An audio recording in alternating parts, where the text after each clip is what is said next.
আমাকে নমিনেশন দেওয়াতে দলের প্রতি কৃতজ্ঞতা জানাই। অনেক প্রার্থী ছিল, অবশ্যই অনেকেই এখান থেকে বঞ্চিত হয়েছে। যে সরকার প্রতারণার আশ্রয় নেয় ওরা বারবার প্রতারণা করবে।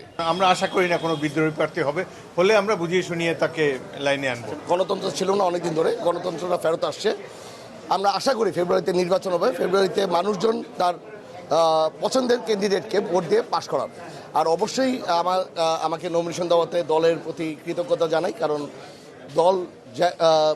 দল হলো এমন একটা জিনিস, যাকে নমিনেশন দিয়েছে ওনারা মাঠ পর্যায়ে যাদের সাথে এলাকার মানুষজনের সাথে কানেকশন আছে তাকেই নমিনেশন দিয়েছে। উন্নয়নের ব্যাপারে যোগ্যতা এবং আমাদের যারা নেতা কর্মীরা এই গত 16 বছর নিজেরা কাজ করেছে, স্যাক্রিফাইস করেছে, তাদের মধ্য থেকে আমরা অগ্রাধিকার দিয়েছি। এবং আমাদের তো অনেক প্রার্থী ছিল, অবশ্যই অনেকেই এখান থেকে বঞ্চিত হয়েছে। দলের স্বার্থে আমরা আশা করি সকলে মিলে ঐক্যবদ্ধভাবে দলকে যাতে করে ভবিষ্যতে সফল করা যায় সে ব্যাপারে সকলে মিলেমিশে কাজ করবে। বিদ্রোহী প্রার্থী হবে না এটা আমরা বিশ্বাস করি, কারণ দলের প্রতি সবাই মোটামুটি অনুগত।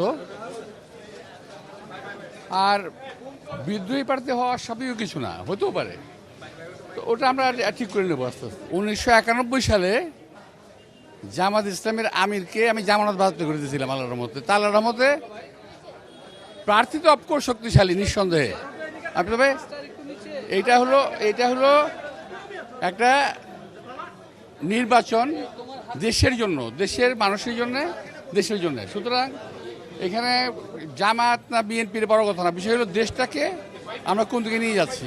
আমি এর আগেও বলেছি, এখনও বলবো, যে সরকার প্রতারণার আশ্রয় নেয় ওরা বারবার প্রতারণা করবে। আমরা তো দীর্ঘদিন এই সময়ের প্রতীক্ষায় ছিলাম। দেশের জনগণ 16 বছর যাবৎ ভোট দিতে পারে নাই।